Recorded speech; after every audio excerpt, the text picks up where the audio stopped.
Well, hello, everyone. Glad you could join us again today. I'm very excited about my guest today. With me today is John Gentry. He is a constitutional Republican, and he is an independent candidate for governor here in Tennessee in the 2022 governor's election. So before we get in, letting John introduce himself, I'm going to ask you remind you that you can follow me on Facebook at Charles Cook on my Facebook page, and on YouTube at Charles Cook 52, and Rumble at Charles Cook 52 as well. So if you do that on Rumble and YouTube, I ask you to subscribe and click the bell, and then that way you'll get notifications when I upload another video. So with that done, John, please introduce yourself and tell us a little bit about yourself before we get into the questions. Sure. My work is about restoring the voice of people in government. I mean, literally, that is the heart of my work. We have a constitutional right in the Tennessee Constitution, Article 1, Section 1. We have a right to reform government or alter our form of government. It is a constitutional right that we have. And in Section 31, we have a right to exercise sovereignty. And in Section 23, we have a right to instruct our representatives. What my work is about is to teach the people, how do we lawfully, peacefully exercise these rights? A little bit about myself personally. I was a Force Recon Marine for 8 years. I'm a warrior in the purest sense of the word. I've been a businessman since I left the military. Graduated cum laude from the University of Maryland, top 10% of my class, and was licensed as a certified public accountant the first time that I took the CPA exam, which is something that less than 10% of students taking the test pass the first time around. And what my work is about is putting people back in power. And this is not just empty talk. I mean, literally, I'm showing the people how to take back control of our government, how to be the ultimate check and balance of power with the people overseeing government. And fundamental to my work, in order to restore the voice of the people in government, is to take down rampant corruption that is going on in our legislative houses and in our judiciary. So that's a little bit about John Gentry for governor. Okay. Great.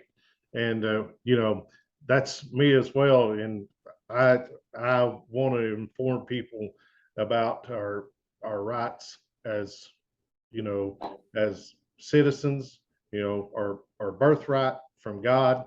Our rights come from God and not the government. And governments, the only powers they have comes from us. And we're the controller of those rights. And we got to learn how to pull back on those rights from all levels of government.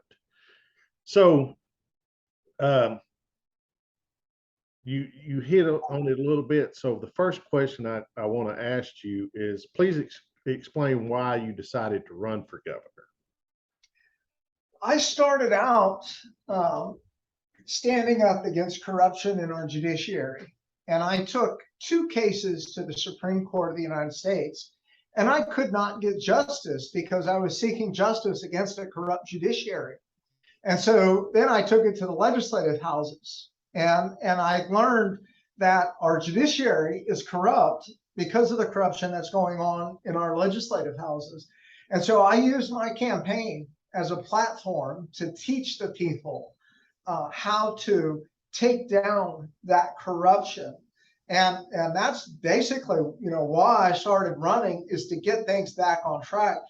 And as my knowledge expanded, the more that I studied, reading the Federalist Papers, reading our state and federal constitutions, going back and reading the actual debates when they were discussing our Bill of Rights. I have transcripts from the first Congress talking about the right to instruct representatives that they did not put in our federal constitution, but that they put it in our state constitution. And the more that I learned, the more that I realized how much knowledge has been oppressed, and that we have basically become failure as a people to perform proper civic duty over government. So my campaign has kind of expanded from, using it as a platform to take down corruption, but also to educate the people and to teach them about what their rights are, to expose the corruption that's going on in government, and to teach the people how to do something about that corruption. Great. Thank you. And I hear you on some of your videos that you have online on Facebook.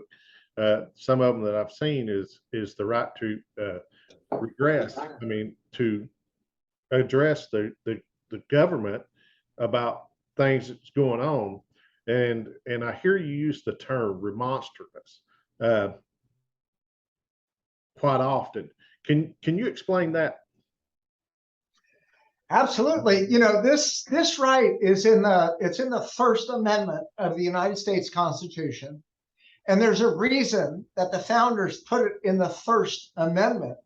It's literally, this right is the cornerstone of our constitutional system. And here we are. We don't know what this right is. There's a book I have. This was written in 1883 by a Supreme Court justice. And he said, for this right to be oppressed, that the spirit of liberty must have wholly disappeared. And the people have become so servile and debased as to no longer be fit to exercise any of the privileges of free men. That's quite an admonishment from an 1883 justice about our people today, that if you let this right be oppressed, just shut up and do what you're told. You don't even deserve to vote. That if you allow this right, and here it is, nobody knows what this right is about. Let me share my screen, and I'm going to show this to you in the Tennessee Constitution here. So this is the Tennessee Constitution. Can you see my screen? Yes. All right, let me get to, oh, wrong section. Here we go. Sorry. So this is a constitutional right that we have. Is that big enough for you? Can you see that? Yes. Okay. So it says citizens have a right in a peaceable manner to assemble together for our common good, to instruct our representatives, and to apply to those invested with the powers of government for redress of grievance or other proper purposes. Now, the First Amendment, it's a right to petition for redress of grievance. In Tennessee Constitution, this right is expanded to other proper purposes, and it's by oral address. We have a constitutional right to address any body of government or any person in government for proper purpose or redress of a grievance, or we can do it in a written remonstrance. So let me share. This is the second document that I filed in the Tennessee General Assembly. So this one, you can see, this is a letter from Representative Johnny Garrett, he's my district representative. So in this letter, he's saying, please receive this application by John Gentry of Sumner County. And it's a brief statement about what this thing is about. You don't have to get all fancy like I did with the special fonts or anything. That's not necessary. But this is all it is. Very simple document. I'm saying a large number of citizens from across the state, we're asserting our right to address the General Assembly. And we're in the second paragraph, we're also asserting our right to due course of law, justice administered without delay, and our right to instruct our representatives. And then what it's about. This application made by good citizens seeks resolution of the members to welcome petitions and remonstrances and to hear and decide them as required by our Tennessee Constitution. And let me see, I want to show you, this is the announcement of my first remonstrance. Let me see if I can, it's just a quick 39-second video. But this 39 seconds, this literally shook the foundations of corruption in government. Next order, Mr. Clerk. Petitions and memorials. Mr. Clerk. Mr. Speaker, pursuant to Rule 15, we have a brief statement regarding a petition of remonstrance statement filed by Representative Hulsey. It reads, I'm approaching the Tennessee House Chief Clerk on behalf of Mr. John Gentry with this petition and statement. Involves a petition of grievances. 1, unconstitutional and void statutes. 2, failure to address grievances. 3, judicial reform. 4, reinstitution of constitutionally guaranteed rights. Signed, Bud Hulsey, Tennessee State Representative. So is that amazing that a citizen was heard on the floor of the House? Have you ever seen anything like that in your entire life? No, not unless somebody invites you down to get some points for their constituent. Say that again? Unless your representative or your senator invites you down to get some points for that constituent. Yeah, and I shoved this one down their throat. Like I went to my district representative, Johnny Garrett, and I said, I'm not asking you. I'm asserting my right to do this, and you're going to go file this with the clerk. And if you don't, I'm going to go to Chancery Court and file a writ of mandamus against you. And I'm going to have the court order you to perform your duty. Now, when we talk about we have a right to reform government, we have the right to exercise sovereignty. You read in Section 23, we have a right to instruct our representatives. This is how we do it. Yeah. This is how simple it is. And one of the things I guarantee, as elected as governor, I guarantee term limits. The Library of Congress did a study that 82% doesn't matter Republican, Democrat, doesn't matter your race, doesn't matter any demographic. 82% of us across the board want term limits.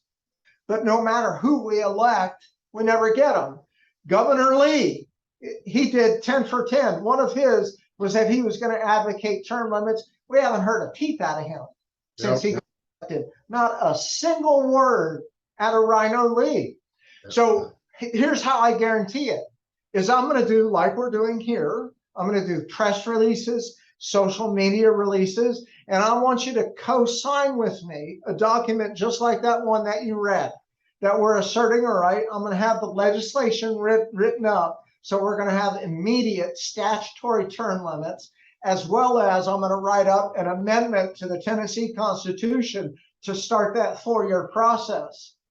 Now, here's how you understand this.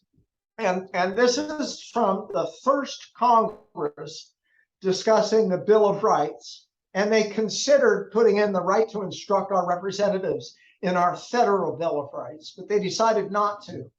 But they talked about it an entire day on August 15th, 1797. And what came out of that, it was a Representative Jerry, and he said, by the very construction of the Constitution, we can easily conclude that the framers of it conceived of maladministration of government, and that the right to instruct would be the ultimate check and balance of power. And he said, and I almost know this quote off the top of my head exactly, he said, do gentlemen not conceive where the instructions may be so general as to come from all the people? If they do, it is the sovereign will.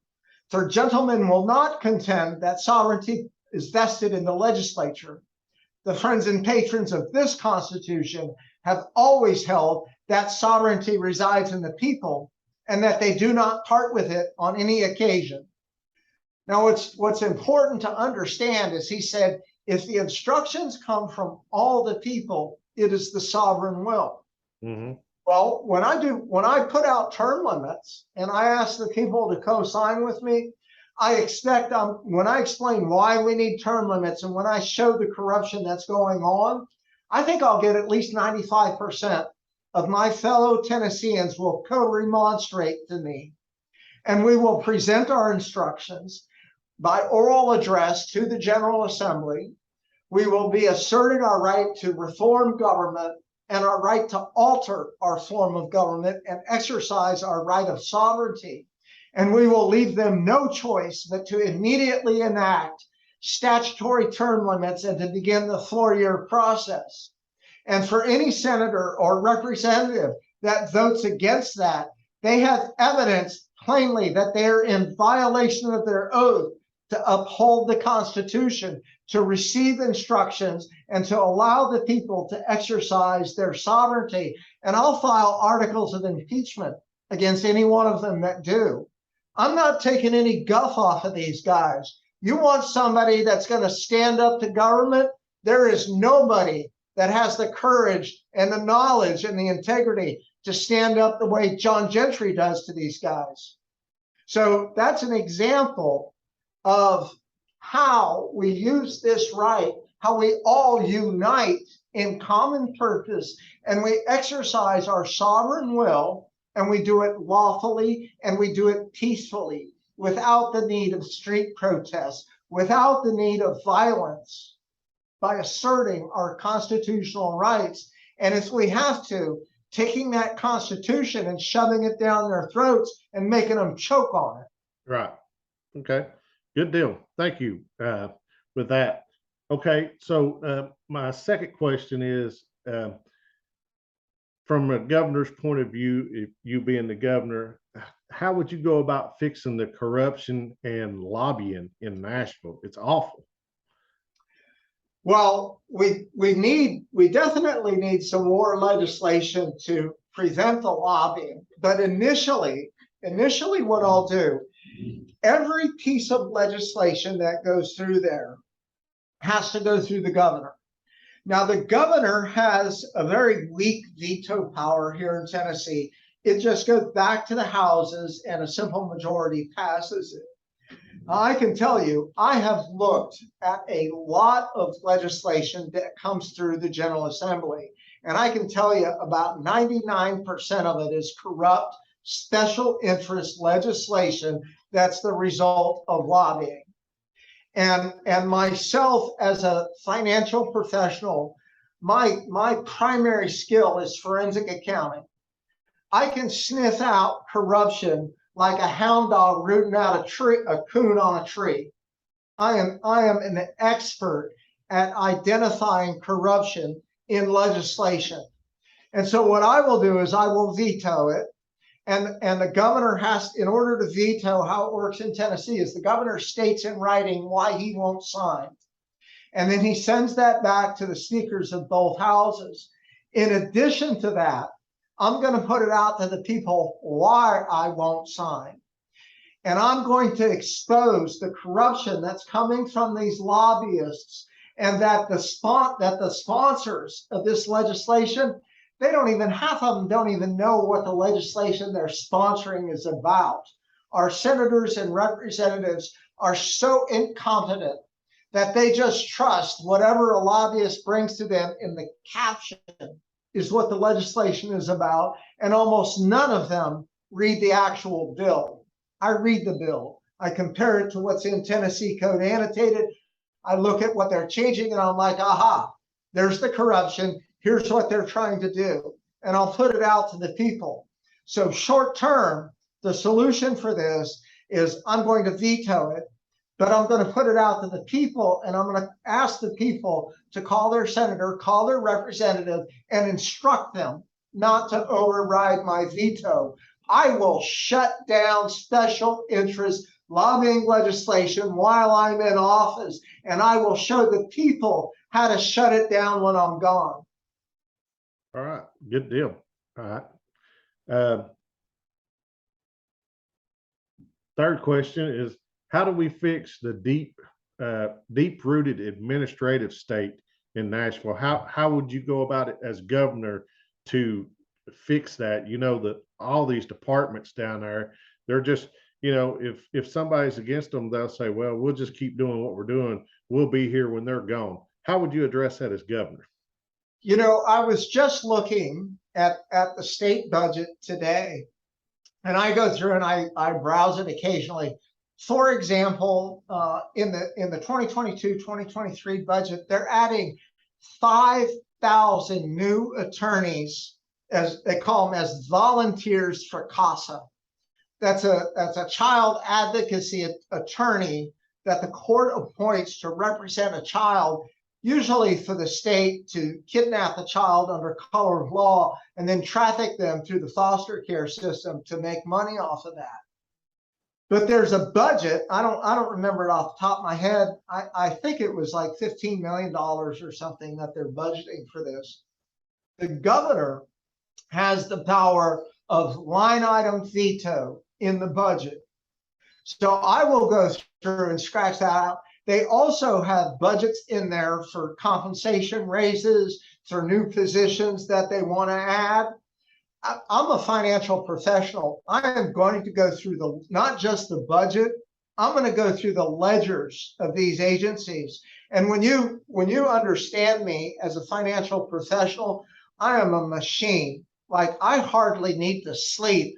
When I get excited about going through financial documents, I will stay up and work weekends. I will work nights as long as I have to, until I have a clear understanding of everything they're trying to shove through there. So this is how you start cutting the bureaucracy, is you start cutting the money that feeds the bureaucracy. Those new positions, let's eliminate those new positions first, and let's start cutting back on some of these things. So I will put a challenge back to the General Assembly. No, not only are we not going to add these new 5,000 CASA attorneys, we're going to cut 1,000 of the ones that we already got, and we're going to go back over to Health and Human Services and Department of Children's Services under that cabinet, and we're going to start cutting some of those guys to keep them from stealing children. But that's how we do it, is through the money. Yeah, cut off the funding for it. Yeah, kind of like we need to do with the IRS. At the federal level. Yeah. So, okay.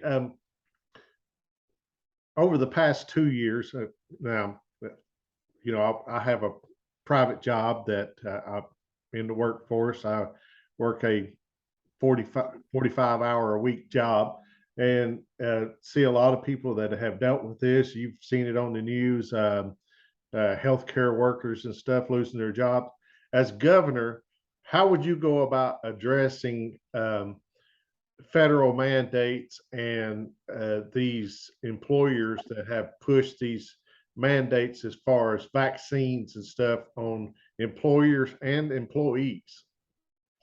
This is a great question. Everything that happened during the pandemic was unlawful under the Tennessee Constitution.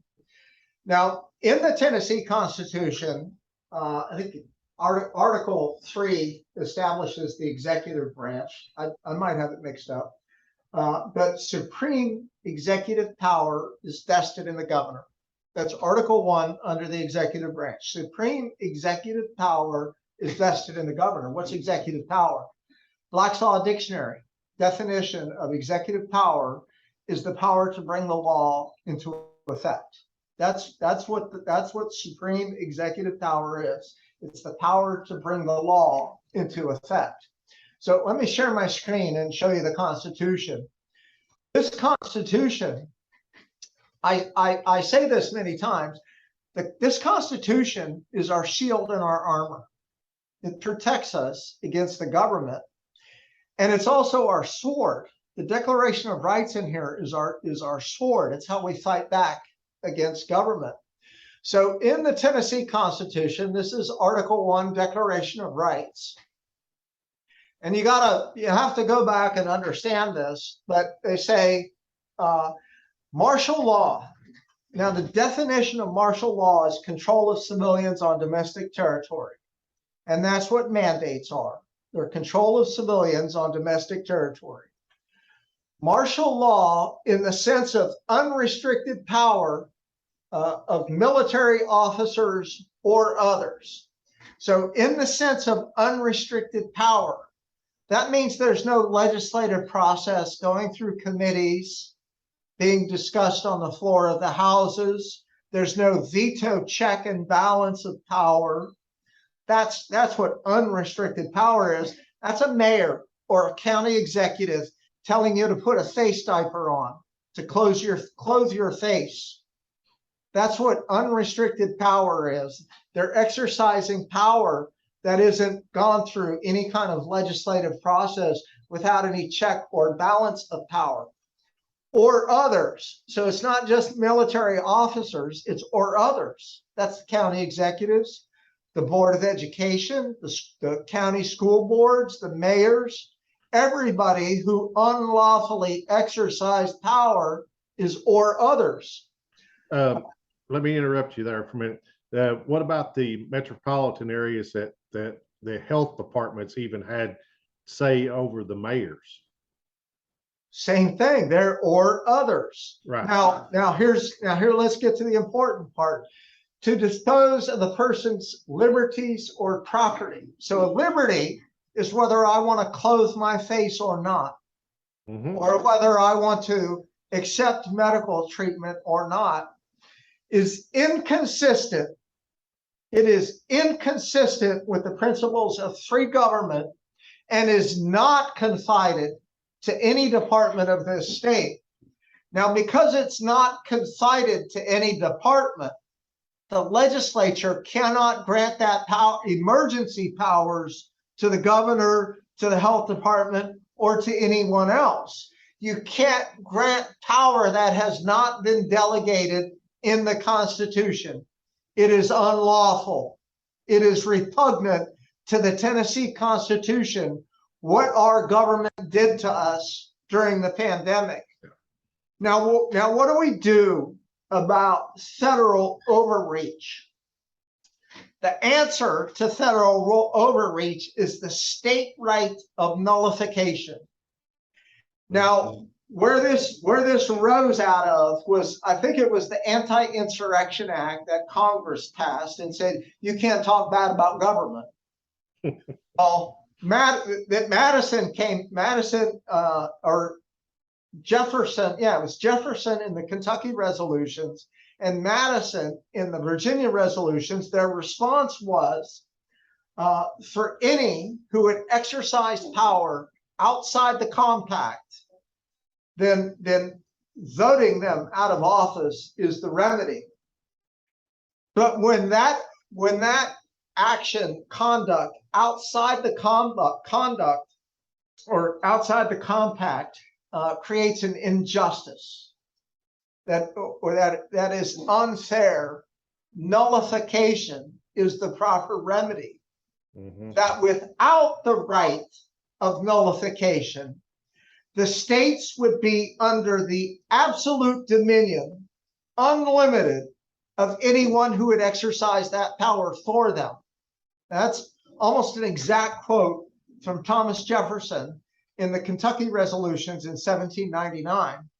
Now, I'm not just whistling Dixie on this. South Carolina exercised, I have a copy of it on my computer. South Carolina exercised the right of nullification in response to federal tariffs. And in addition to that, when I posted, it wasn't long after I posted about the right of nullification as the remedy to federal overreach of vaccine mandates, Speaker Sexton, Cameron Sexton, the current Speaker of the Tennessee House of Representatives, sponsored a bill that if the governor or if the attorney general certifies that federal government conduct, rule, or law is repugnant to the Constitution, that the governor has the power to nullify it. So I'm not just whistling Dixie on this one. The Speaker of the House has put forth legislation, probably because he heard it from me, that we need to reassert the state right of nullification as the solution to federal overreach and injustice upon the people of Tennessee. Now, the part that Sexton got wrong, the right of nullification is the power of the legislature representative of the people. Sexton's a coward, and he's trying to legislate to give that power to the governor so that he can cover his butt in the legislature and not have to stand up himself like a little coward in there because Sexton is corrupt and won't allow petitions to be orally addressed to the body. And I come out and I clearly say he's corrupt, and I would challenge Speaker Sexton to bring a liability or slander lawsuit against me. I dare you to do it in court, Sexton, if this happens to get to you. But this right is not for the governor. It is for the legislature, representative of the people, and it's how we stop federal overreach. Okay. Number 5 is, we know that we have an issue with a broken education system here, public education, and we're seeing more and more private schools pop up in every county just about. And guess where the legislators' kids go? Private schools, most of them. So as a governor, how would you try to address the broken education system and try to fix it? There's a number of things that we need to do. Number one, the standardized testing needs to go. It stresses out the teachers. It stresses out the students. It costs us a tremendous amount of money. It needs to go away. It hasn't worked for decades. It isn't working. Our education system has not improved as a result. It's gone downhill. It's a waste of money. Standardized testing needs to go away. Number two, we throw so much garbage into the curriculum of our children about wellness or society and all this other garbage. They need to teach science of government, civics. They need to teach math and science and language and stick to it. You know, I saw it's probably going to come to Tennessee. They're doing it in Kentucky right now. They're doing a wellness check for fourth graders where a little cartoon comes up. How are you feeling today? Are you happy? Are you sad? And depending on the emoji that a 9-10-year-old child clicks, it says, oh, are you having trouble at home? Is everything okay at home? And what this is that's a scam to use the schools as a pipeline to child protective services so that the children can be trafficked through the foster care system so the state can make millions of dollars off of it. But there's a lot in the curriculum that needs to go away. It's around, societal behavior, all that garbage. It needs to go away. They need to stick to a basic curriculum: language, science of government, civics, math, science, and language skills. They need to stick to that. Most importantly, and George Washington said this to the Congress. He said, what species of knowledge is equally important than teaching the science of government to the future guardians of liberty? And there is not a school in this state, and I don't think across this country, at any level, elementary, middle school, high school, community college, four-year college, grad school, law school, there is not a single school teaching our Tennessee Constitution. And that's why our people don't know that they have the right of remonstrance. They don't know that they have a right to reform government. They don't even know what our form of government is because they have been kept ignorant by a broken, corrupt education system. The teachers, most all of them, are exceptional. They care. Their hands are tied. Right. We got some in there that want to get on with a liberal agenda, school teachers in our schools, but most of them here in Tennessee are excellent teachers. And we saw Bill Lee didn't stand up for our educators out there. So one thing I'll do is to stand up to our educators, for our teachers on the front line teaching our students. Yeah. Okay.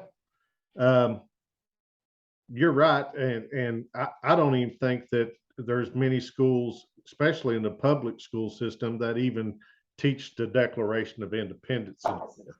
And and that's the apple of gold. Yeah, that is literally the breakdown. Yeah, Is that people? When I go out and speak, I'm like, how many people know we have a state constitution? About half the hands go up. Half the people don't know we have a state constitution. right. And that state constitution, it is superior to the federal constitution in every regard. It is a superior document. Many people don't even realize that they have city and county charters. But you're right. They're not teaching civics or anything like that anymore, and it's sad. And it's by design. That's why we're where we're at now. Um, let's talk about corporate welfare.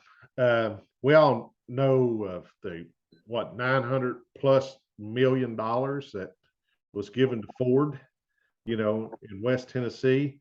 All of the money that is given away here by the state of Tennessee, and they do it in the name of bringing jobs.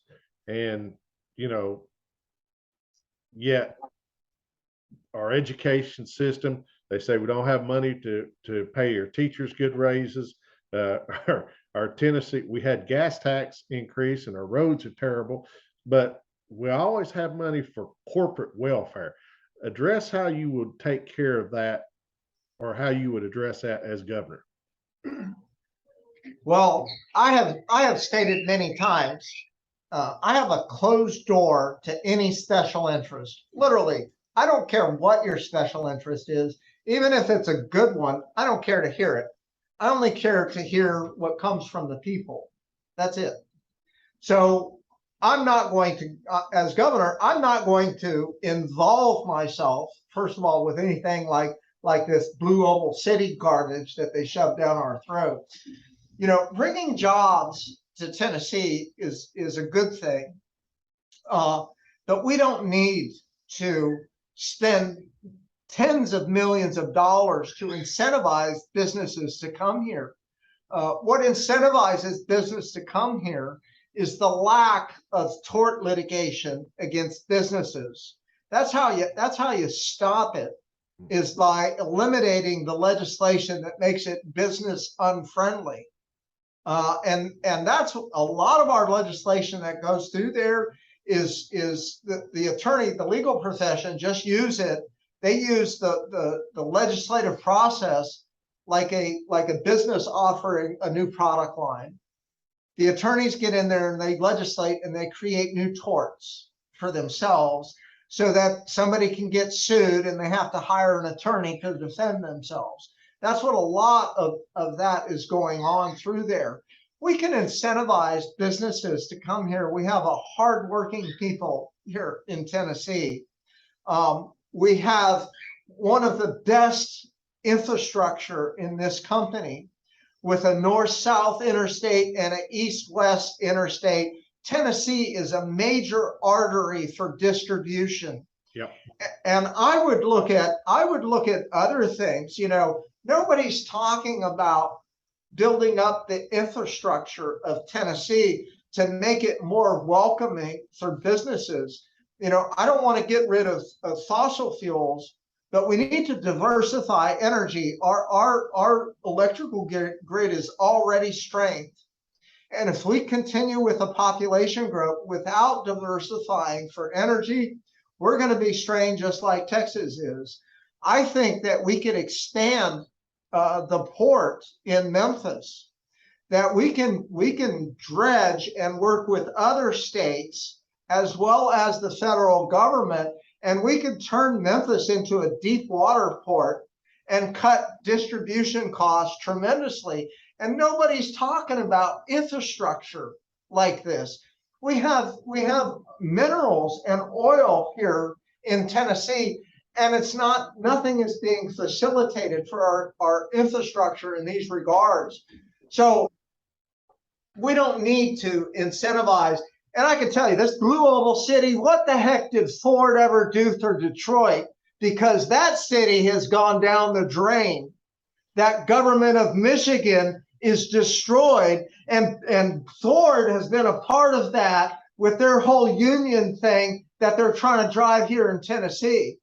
So no, I will not engage with special interests like that. We can incentivize business to come here smart ways. We don't need to pay them for jobs to come here. Okay. Yeah, I was thinking about that the other day. If you look at, not just Ford, but GM and Chrysler up in Michigan and, Detroit and all of that around there, and you look and see what's happened up there, man, they talk about don't California my Tennessee, don't Detroit my Tennessee, and that's how it starts. And that's exactly what they're doing. Do you know that there are 4 amendments going to be on the Tennessee Constitution are going to be on ballot in November? Did you know that? I've seen where some posts and emails had come out on that. It's starting. They're starting to talk about it now. Nobody has been talking about it until I started talking about it, and I started advertising it out to the people. And now they're one of those amendments is called right to work. Yeah. That right to work is tricky attorney language. It is pro-union. It is absolutely pro-union, and it is not good. Bill Lee is pushing it. We don't need it. We haven't had it since 1870, and we don't need it now. Okay. We'll have to look at that. Because we're a right to work state. Exactly. And what this does is it ties the hands of business and says, we're not right to work anymore. That's not good. No, it is not good. No. And the process, the Constitution, Article 11, Section 3 requires that it goes through 1 congressional session, 2 years in the House, then it has to go to a 2nd congressional session. That 6 months prior to the election of the 2nd congressional session, it has to be published. And the definition of published is to make known to the public in general. And they didn't. They hid it. They concealed it. And they used a fake URL on the Secretary of State website to further conceal it and fool Google search algorithms.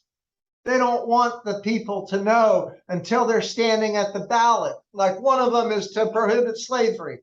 And everybody's going to say, well, that's probably good. I don't want slavery. That's not what it's about. What it's about is putting inmates to work and collecting wage garnishment off the inmates. Yeah.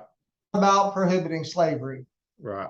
I believe the 13th Amendment took care of that. Do we trust government? Literally everything they trust, they screw up, right? Well, let's see now. We have the Inflation Reduction Act. Pretty much, literally everything, pretty much everything government touches beyond basic services like fire and police, beyond anything beyond that, they screw it up. Right. We really trust these guys that they're going to amend our Constitution to the good. Right. Not going to happen. Okay.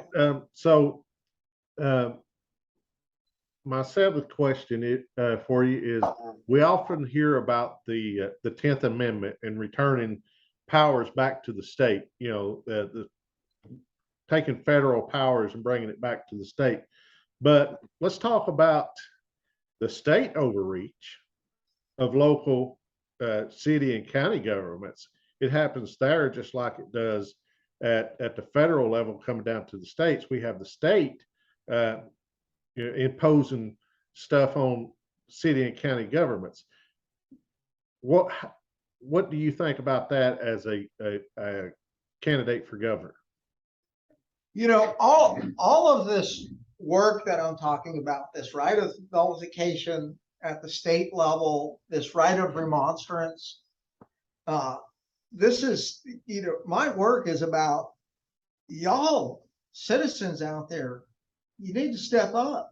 If you're just going to sit here and complain about government and you're not going to do anything about it, it's kind of like Justice Cooley said. if you allow these rights to be oppressed, just shut up and do what you're told. So the people have to start getting involved, especially in their local government. I'll give you a great example. Here in Sumner County, we had a largely corrupt county commission with 12 seats, and they just doubled it to 24 seats to make it harder to take over. Right. But a group of citizens here in Sumner County started their own Republican Party satellite group. It's part of the Tennessee Republican Party, and they just started putting out on social media. People started coming, and now that satellite group gets more than the established Sumner County Republican Party.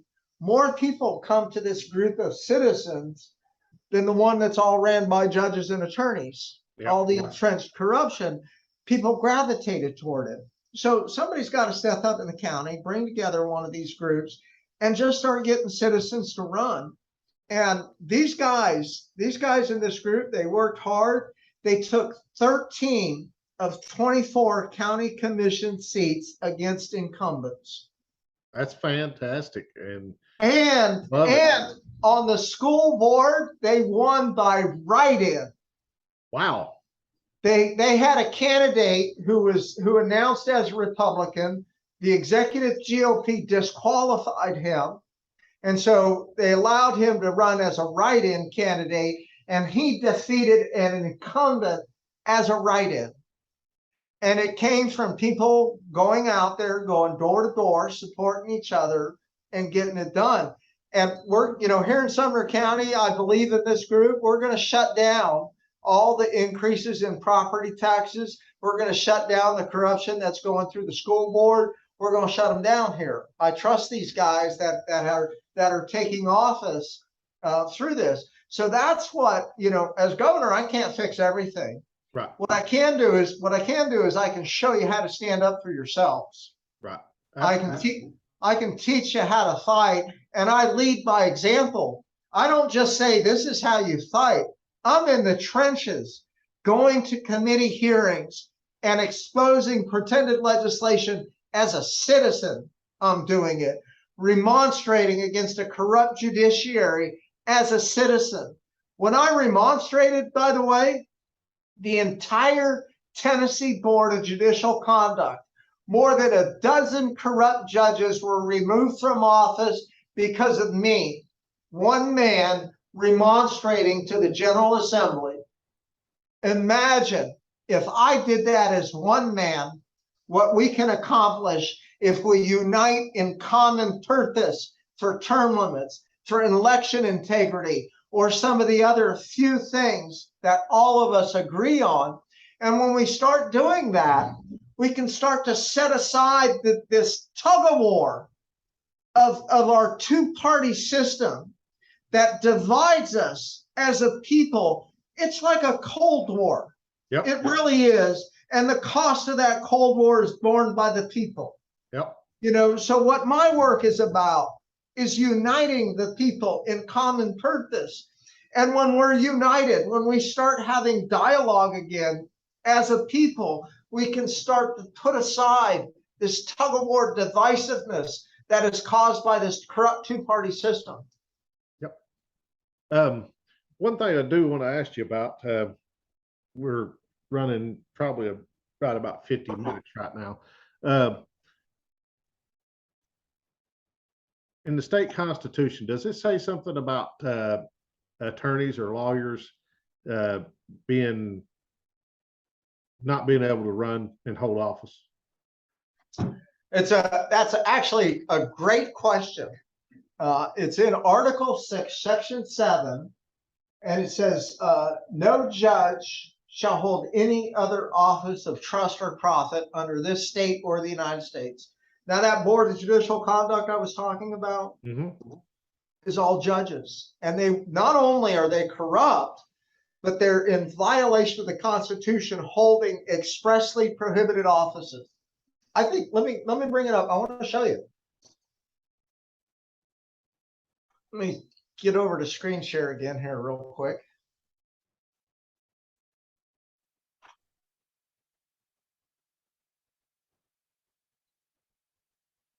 So here's Article 6, Judicial Department. The judges of the Supreme or inferior courts, they shall not be allowed any fees or perquisites of office, nor hold any other office of trust or profit under this state or the United States. Now, the Constitution does not expressly prohibit attorneys, Okay. but it prohibits judges. And I would say that this is another constitutional amendment because attorneys are officers of the court.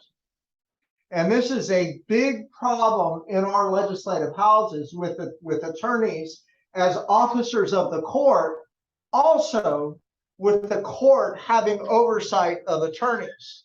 So we have the Tennessee Board of Professional Responsibility. It's a whole nother thing I can talk about. But the Board of Professional Responsibility was created by the Tennessee Supreme Court. The Tennessee Supreme Court can't create anything. They have the power, judicial power, assigned to them in the Constitution. And what they did when they created the Board of Professional Responsibility is they legislated. And then when they said attorneys have to pay $300 or $400 a year, they're taxing. Yep. That is legislative power unlawfully exercised by our corrupt Tennessee Supreme Court. But the problem is when you have the Tennessee Supreme Court overseeing the conduct of attorneys, now you've got legislators beholding to the judiciary. It's a major breakdown. Yes. It's a major, major breakdown. And so what we need to do is separate the judiciary from overseeing the legislative profession, or we need to prohibit the legal profession, or we need to prohibit the legal profession from having seats in the General Assembly if their licensure is controlled by the judiciary. You know, this whole thing with judges holding prohibited offices, it's a whole nother topic we could do another show on. Right. But it is literally the root of corruption in this state, judges holding prohibited offices. And it's an unlawful alteration of our form of government. And there is nobody besides me that has the courage to stand up to these corrupt judges like Justice Bivens and the new justice of the Tennessee Supreme Court. You're both corrupt, holding prohibited offices, and you know you are. And I would dare you guys again to come after me for libel or slander. I'll take my chances with a jury. Okay. All right. I think that's all the questions that I have for you. Like I said, we're getting close to 55 minutes now, so I'll let you go ahead and finish up with what you want to say, and then we'll end this thing. Well, I hope that the viewers on here, first of all, I appreciate y'all taking time. I know I'm long-winded. I got a lot of knowledge to share with you guys and to teach you how to fight for yourselves. And if you guys don't want to fight for yourselves, put me in office and I'll fight for you. I was a Force Recon Marine for 8 years, and I know how to fight, and I fight hard. I've already been, you go to look at my YouTube channel, and you can find that through my social media page on Facebook. It's at Gentry for the People, or my website, wethepeopleD50.com. If you just Google John Gentry for Tennessee governor, you'll find all my social media. And you can go witness me fighting in our courts, fighting in our legislative houses, and I'm doing it as a citizen. So give me the power to fight for you as governor, and you will see a healing of our people as has not occurred since we declared independence.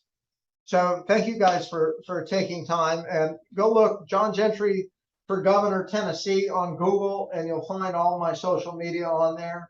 I write prolifically, and I evidence all my work on the YouTube channel. Thank you guys. Well, thank you again, John, for coming on and doing this interview. I really appreciate it, and I think the viewers will appreciate it as well. And you gave a lot of answers here, and you know, it's hard to get all the questions in, but this is what I come up with. So I appreciate you doing that. And as I said before, uh, share this information, get it out to the public, and let's have a dialogue of what needs to happen. That's the problem. People don't want to talk about things anymore. They want to be over here in the Democratic Party, or they want to be in the Republican Party, and they don't want to talk issues. They want to vote party, and that's it. Let's vote on issues. Let's talk issues. And so, as I said, follow me on Facebook, Charles Cook, and YouTube and Rumble at Charles Cook 52. And John, please stay on the line here when I end this, and we'll catch you all again. Please share this and get the information out. Thank you and have a great day.